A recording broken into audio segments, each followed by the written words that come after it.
Yeah, I have to say that yesterday, February 8th, 2024, happened to be the most, it should have been for you, the most enlightening news day.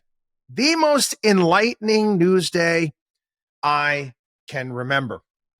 All right, I want to start. There's going to be a myriad of stories we've got to go over. First and foremost, Supreme Court. Supreme Court, they're taking up the Colorado situation with Donald Trump on the ballot and banning him from the ballot. I got the opportunity to read some of the transcripts from the various different Supreme Court justices. I wouldn't be surprised if it's 9-0. 9-0 in favor of Trump. That's good. That's good. Again, we've talked about, destroying democracy in order to save it, and how hypocritical it is of we the people here in the United States criticizing what's going on in Venezuela, yet we're banning candidates from ballots as well. So I'm glad to see it going in that direction. Like I said, I don't care who it may be. This is something that states should not be getting involved with. And it was also good to see. It was good to see Trump was on his best behavior yesterday. He really was. He was on his best behavior. He didn't do any of the spike in the football nonsense like he did back in New Hampshire with Nikki Haley with this. He saw what was going on. I don't know if somebody gave him, some sort of marijuana gummy or something like that, but he seemed pretty chill, which is good to see. And let's hope he can keep it that way. The other story, and I know we've spent time talking about this over the past few years when it comes to Joe Biden. It's gotten really to the point in time where you have to feel sympathy for the guy. You really do. Anyone who's watched, and I know many out there have watched loved ones deteriorate when they get older, dementia, Alzheimer's, whatever it may be. You see it. You've been seeing the signs for a long time. And then yesterday we get this documents situation with Joe Biden. And in essence, Joe Biden was holding on to classified material on some pretty consequential things that he was holding on to, not to mention the fact he handed them over to his ghost writer for his memoirs. It's actually kind of funny. They brought up the Wall Street Journal brought up Vincent the Chin Gigante, the mobster who would walk around Greenwich Village in his bathrobe in order to appear that there was something wrong with him. They did that on The Sopranos too, with Uncle Junior, if you remember. However, they were making it up. This is sad.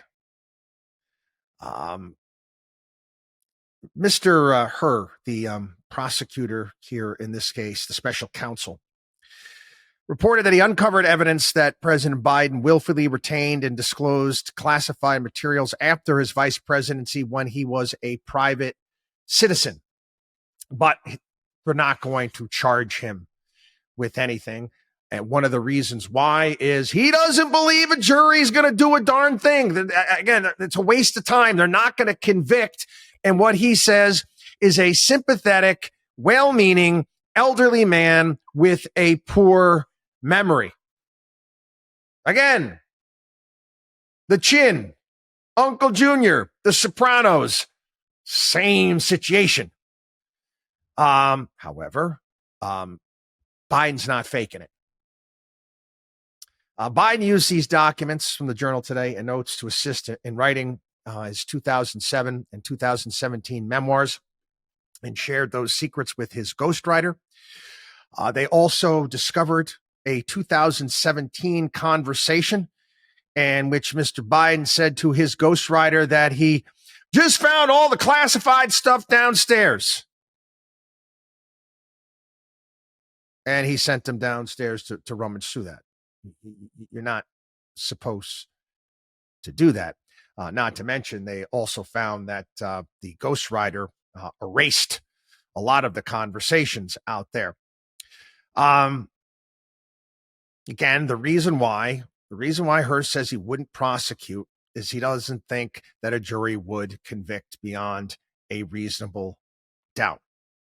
He says Biden would likely present himself as a forgetful old man, the way he presented himself to Mr. Hearst's prosecutors. Again, this guy's the president of the United States. As Mr. Hearst puts it, again, I loathe to see people in the news actually make fun of, because it's not funny. It's not funny. It's just sad. Mr. Biden's memory also appeared to have significant limitations, both at the time he spoke to his ghostwriter in 2017, as evidenced by their recorded conversations, and today, as evidenced by his recorded interview with our office. Mr. Biden's recorded conversations are often, this is 2017, painfully slow, with Biden struggling to remember events and straining at times to read and relay his own notebook entries. When he did his interview with Mr. Hearst's office, his memory was worse. He did not remember when he was vice president, forgetting on the first day of the interview when his term ended. If it was 2013, when did I stop being vice president? He asked. And forgetting on the second day of the interview when his term began. In 2009, am I still vice president? He did not remember, even within several years, when his son Beau died. And his memory was hazy when describing the Afghanistan debate that was once so important to him. Again, this is going to be brought up again in Trump's Mar-a-Lago case. Hearst says the difference is that Trump wasn't forthcoming. He might have allegedly lied about the documents, refused to cooperate. This guy is president of the United States. And, you know, again, I've mentioned some things that somebody else has got to be running the show. I certainly hope so. And we should all pray that somebody else is running the show. It has to be. It has to be. This is it's awful. It's awful. We've got all of these issues that are taking place right now. And you know, there was actually a piece today. Mike Pence and Mike Pompeo wrote an op-ed basically saying it's the time to strike back at Iran. No, it's not. Again, like I said, you want to talk about an enlightening day yesterday. You know, we've discussed foreign policy here on the program and how we just, again, nobody fears us anymore. No, it's not the time to strike. I mean, it's time for us to pull out and retrench. Want to sound like Sonny Corleone there, you know, wartime concierge. I hope we have somebody. But do you want Joe Biden in a bloody situation room when we're at war with Iran? I get your arms around that. Read a little Sun Tzu, okay? It's time for us to retrench here. We need to have the election now. Now. And I'm sorry. I'm sorry, you people and left you Democrats out there. You honestly care about the country at all? Stop with your freaking threat to democracy bullshit. And run someone that can handle this job. Now, this past week, for crying out, the president of the United States, it's like the Sixth Sense. I see dead people. He's seeing dead leaders. And he's, talking about times he was speaking with dead leaders in anecdotal stories. They roll him out last night. Again, who thought that this was a good idea to roll him out last night, well past his bedtime? And I'm not saying this to be mean, okay? I go to bed at 9:15 anyway. I'm sure he's got to go to bed early than that. I don't know what time he's up. I'm up at 3:34, but well past it. And it was it was a disaster. World leaders are watching this. He confused the president of Egypt with the president of Mexico. He lashed out, angry. And again, that's something that on people that are suffering mental decline, it's something that they do. They're frustrated. He's probably frustrated. The guy's been in public service, I want to call it that, whatever you want, his entire life. And you start to comprehend when you're lucid, you understand your limitations, and it's frustrating. Hell, I get frustrated. I go out shooting lacrosse balls at my kids. I'm like, oh my God, my elbow hurt. Things that I used to be able to do. No, I can't do them anymore like I used to. He can't do this anymore. This is awful. And shame on his wife allowing this. I've said this before. This is awful what you're doing to this person. If I was Donald Trump, I would feel sympathy. I'd be out. I said, somebody's got to help. This is awful. This is not right. You're allowing this to happen? You paint these people for what they are. Hacks, political hacks, looking to hold on to power rather than looking for what's best for the country. Anyway, a little sidebar here when it comes to this documents stuff. And I've mentioned this before. At what point in time, you serve, I don't care if you're in the House, Senate. I don't care if you're a civil servant in Washington, D.C. I don't care, President of the United States. The day you leave, you know how you should leave? With a banker's box of your pictures. Nothing leaves. No documents, nothing. Everything is the property of the taxpayer. You don't take bloody stationery. You don't take a coffee cup that says President of the United States. See, I got one. It says United States Department of Dad. I got this for Father's Day probably about 10 years ago. That's mine, though. That's mine. Okay? Everything that you write on, every piece of paper, every pen, you don't take anything.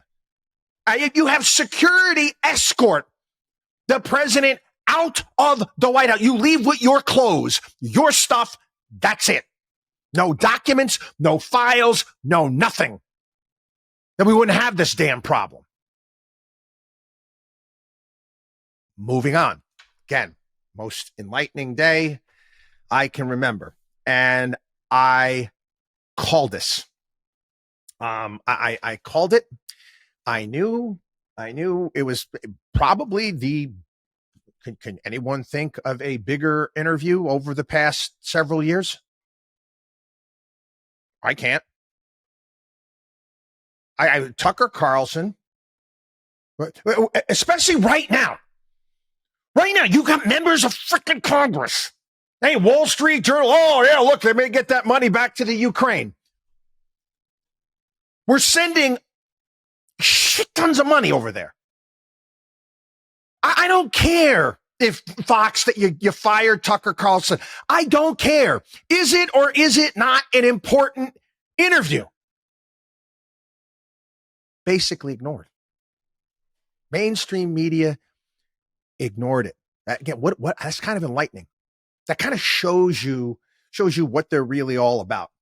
They're not about informing you by any stretch of the imagination. You know what it reminded me of? Was it the second Anchorman? The second Anchorman, where Veronica Corningstone is set to have this huge interview with Yasser Arafat, and it gets preempted because Ron Burgundy is covering a car chase in Milwaukee. I actually never do this. I actually flipped on Fox and Friends, went back and forth at CNN over the course of it, see what they were going to talk about the Tucker Carlson interview with Vladimir Putin. Crickets. Oh, a couple reviews of the interview are out there. One of them happened to be in the UK Daily Mail, which is owned by Rupert Murdoch and the Fox. It's part of the Fox family.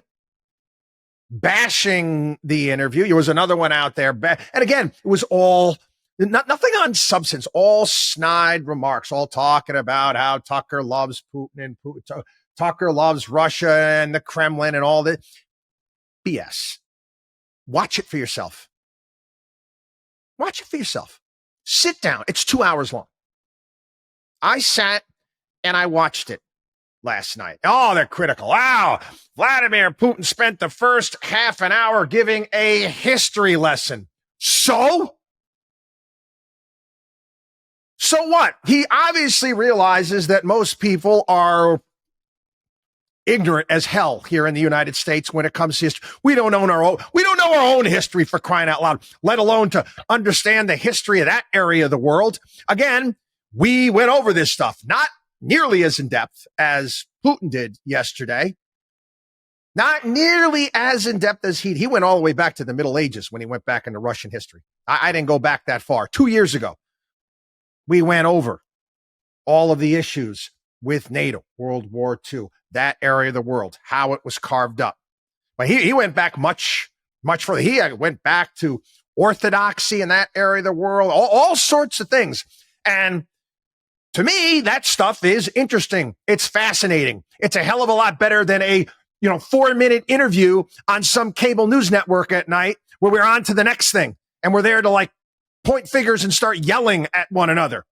Yes, you had to have a higher level of intelligence to actually watch the interview. Anyway, so yeah, he did spend the first half an hour getting into it and talking about the issues of that region. And again, anybody fact check Putin? Was he inaccurate on any of the things that he said when he came to the history? No, it's interesting. You see, the critics are not talking about that. He wasn't wrong. And again, the trigger for the Ukraine war. Initially, it was the coup in Ukraine that provoked the conflict.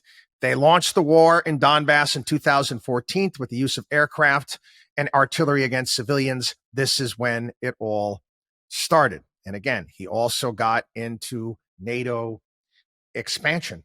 And again, these are things everything he said was accurate. It's history. But our news media doesn't cover it.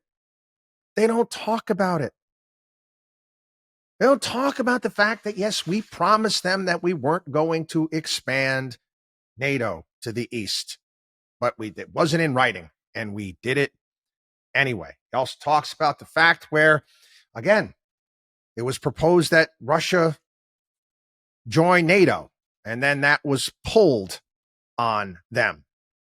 Again, make it perfectly clear. Okay, this is a KGB. He's a shrewd operator.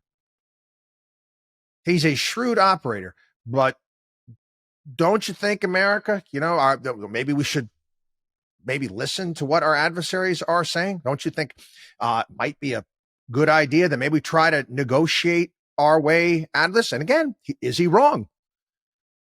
Is he wrong? They tried to have a negotiation back in Istanbul. It was about 18 months ago, and Boris Johnson told the Ukrainians, no, you can't do it.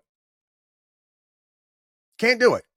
So again, is he wrong? Is not the Ukraine a client state of NATO and the United States?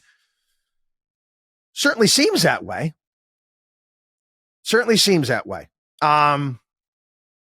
Again, he talked all about that. Let's go over to some of the other things. On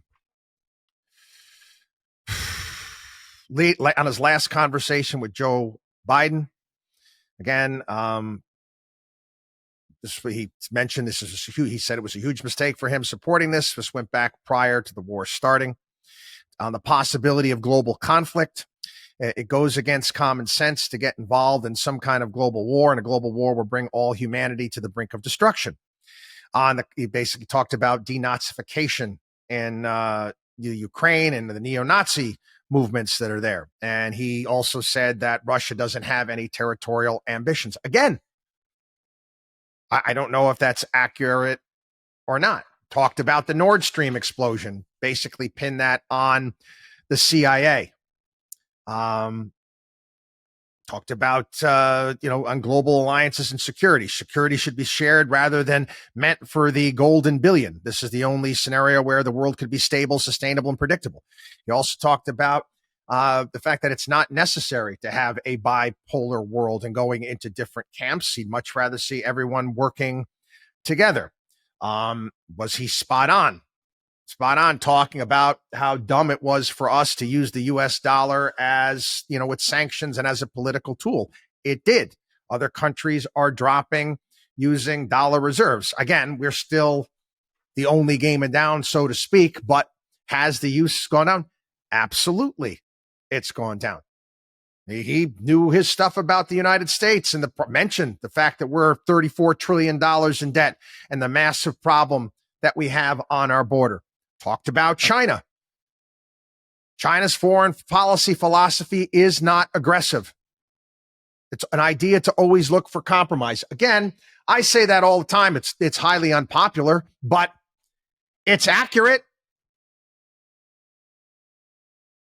Throughout their history, they've not been aggressive. They've never been that way. Anyway, and he talked about the potential change for U.S. relations. He says not the personality leaders. Again, he almost talks about it like the axis of evil. It's the elites mindset. It's the people that are actually running the show. Again, I a lot to go over. Again, he's very, very shrewd operator. When I said enlightening, people say that we're trying to. Our mainstream media is talking about, Putin's not well. Yeah, his mind is not there. Are you kidding me? Watch it, and see. If you were picking a team for kickball, for brains kickball back in elementary school, he'd be one of the first picks you'd make, without a doubt. Very, very bright individual, no doubt about it. Again, Markowski, a pro-Russia, pro-Ukraine. No. I'm telling you the facts. Telling you the facts in hand, like we have from the get-go. And what have we been pushing the entire time? A negotiated settlement. That's what we need. That's what has to be done, which seems to me could be had. I don't know who behind the scenes is against it, but it's something that could be had. I believe that. And it should be sooner rather. Just like I believe, there's no reason. There's like dumbest thing in the world, go to war with China. Are you out of your mind? But anyway, again,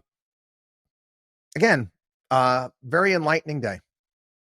Very enlightened day. You learned a lot yesterday about, again, kind of the powers that be, the watchdog on Wall Street, axis of evil, big business, politicians, mainstream media basically, spiking a massive story that they should be covering, should be dissected. And when the only ones that are talking about it, the critics that are talking about it, not talking about the substance of it by any stretch of the imagination.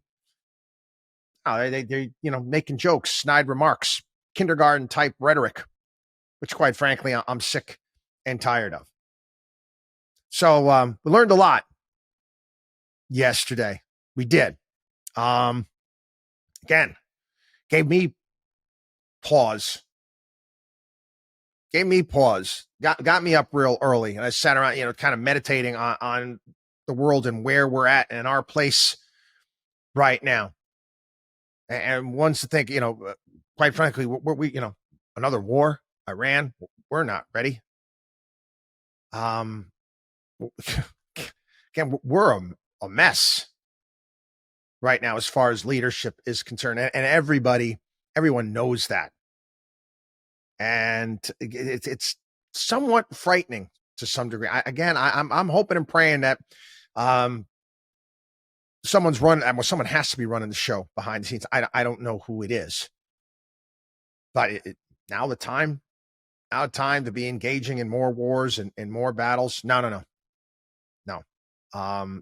Again, I happen to agree with Vladimir in the fact that we need to be focusing a little bit more on our own problems, because he did mention that a couple times rather than what else around the globe. He pointed out, he said, thousands of miles away from the United States, you guys, basically safe, and you're worried about these things. And is he wrong?